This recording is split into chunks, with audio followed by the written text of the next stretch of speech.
Back to my channel smart learning point. आपका क्या चल रहा है? गुप्त काल चल रहा है।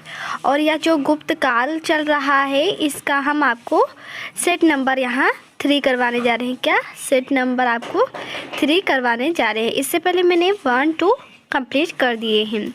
तो चलिए बिना टाइम को वेस्ट किए हुए यह वीडियो स्टार्ट करते हैं। और आपको बता दें, आपके लिए यह वीडियो इसलिए बहुत हेल्पफुल है क्योंकि यहाँ टॉपिक वाइज सारे क्वेश्चन चल रहे हैं।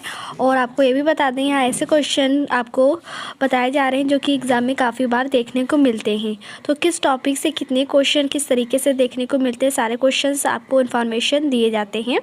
तो देखिए आज का फर्स्ट क्वेश्चन है कि नालंदा जो विश्वविद्यालय है की स्थापना का जो युग है वो क्या था? गुप्त काल का था। क्या था? गुप्त था। नेक्स्ट है गुप्त युग में भू राजस्व की जो दर थी वह क्या थी? उपज का चौथा भाग, उपज का छठा भाग। तो जी हाँ, उपज का छठा भाग जो है वो गुप्त युग में भू राजस्व की दर थी। नेक्स्ट है नगरों का जो क्रमिक पतन है वो किस काल की एक महत्वपूर्ण विशेषता थी? तो क्रमिक पतन है वो गुप्त काल की थी। नेक्स्ट है किस वंश के शासकों ने मंदिरों एवं ब्राह्मणों को सबसे अधिक ग्राम अनुदान में दिया था?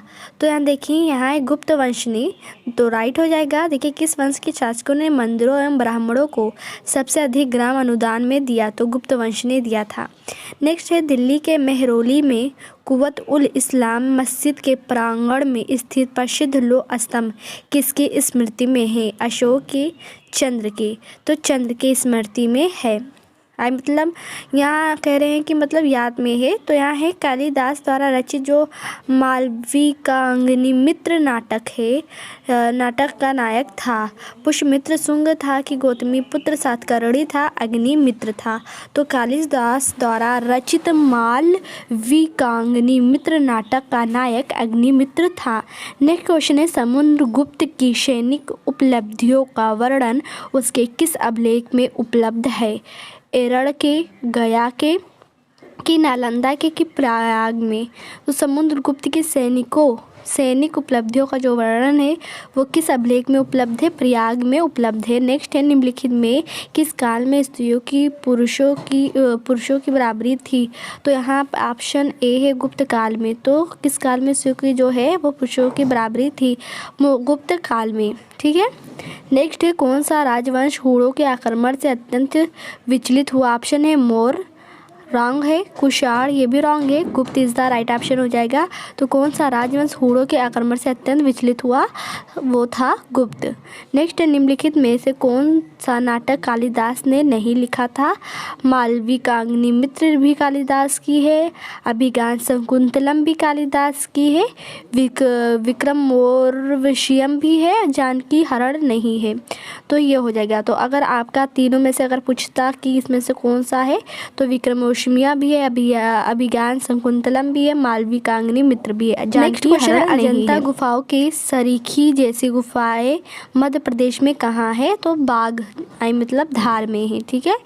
नेक्स्ट आपका है गुप्त वंश ने अवधि में शासन किया?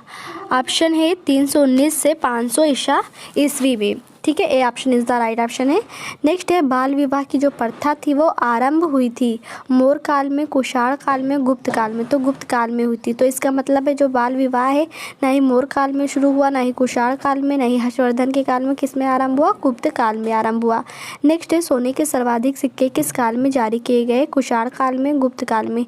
तो गुप्त काल में सर्वाधिक सिक्के सोने के जारी किए गए थे गुप्त काल में। तो इसका मतलब है कुषाण काल, मौर्य काल और हिंद यवन काल इसमें समय ज़्यादा नहीं किए गए थे, सर्वाधिक गुप्त काल में हुए थे। यहाँ नेक्स्ट है यूरोपीय भाषा में अनुवादित प्रथम भारतीय ग्रंथ कौन सा है? यहाँ है भगवद गीता, अभिज्ञान शकुंतलम। तो Abhijnana Shakuntalam is the right option हो जाएगा। नेक्स्ट है सती प्रथा का पहला उल्लेख कहाँ से मिलता है? भितरगांव लेख से, विलसत स्तंभ लेख से, एरड़ अभिलेख से? तो एरड़ अभिलेख से सती प्रथा का पहला उल्लेख मिलता है। नेक्स्ट है गुप्त वंश के निम्नलिखित शासकों के गर्भ हैं चंद्रगुप्त, समुद्रगुप्त और चंद्रगुप्त। यहाँ है स्कंदगुप्त। तो यहाँ कह रहा है, यहाँ है जो क्रम, यहाँ लाइन से पूछ रहा था कि गुप्त वंश के शासकों के क्रम क्या है। जैसे आपके घर में आप बड़े होंगे, फिर आपके बाद कौन है, उनके बाद में कौन है, तो वही यहाँ पूछ रहा है सबसे पहले कौन आए। तो इसी तरीके से आपको बताना है। तो 1, 2, 3 और 4 I mean A, B, C आपका रॉन्ग है, ए इज़ द राइट है। पहले आपका ए फर्स्ट चंद्रगुप्त है, फिर 2 समुद्रगुप्त है, थर्ड आपका इसी तरीके से है। नेक्स्ट है गुप्तकालीन सिक्कों का सबसे बड़ा ढेर कहाँ से प्राप्त हुआ? तो गुप्तकालीन में जो सिक्कों का सबसे बड़ा ढेर है वो बयाना भरतपुर से प्राप्त हुआ। ठीक है, भरतपुर। देखिए, किस गुप्त शासक को नालंदा विश्वविद्यालय का संस्थापक माना जाता है? कुमारगुप्त फर्स्ट को। तो किस गुप्त वंश शासक को नालंदा विश्वविद्यालय का संस्थापक माना जाता है? कुमारगुप्त फर्स्ट को माना जाता है। ठीक है, ना ही बी है, ना ही सी आपका राइट होगा, ना ही डी। तो आप लोगों ने जाना नालंदा विश्वविद्यालय का संस्थापक किसे माना जाता है? कुमारगुप्त को। नेक्स्ट एंड लास्ट क्वेश्चन है, यहाँ कह रहा प्राचीन भारत में सामंती अवस्था का अभ्युदय सैनिक अभियानों में देखा जा सकता है। गुप्त काल में सामंती राज व्यवस्था का पर्याप्त विस्तार हुआ था। तो देखिए यहाँ आपका ए रॉन्ग है, बी राइट है। देखिए ए जो है, ए और आर दोनों सही, किंतु आर ए की सही व्याख्या नहीं करता। ठीक है, दोनों सही है पर जो आर है वो ए की व्याख्या नहीं करता है। इस तरीके से आपका गुप्त काल का सेट नंबर यहाँ 3 भी हमने कंप्लीट करा दिया।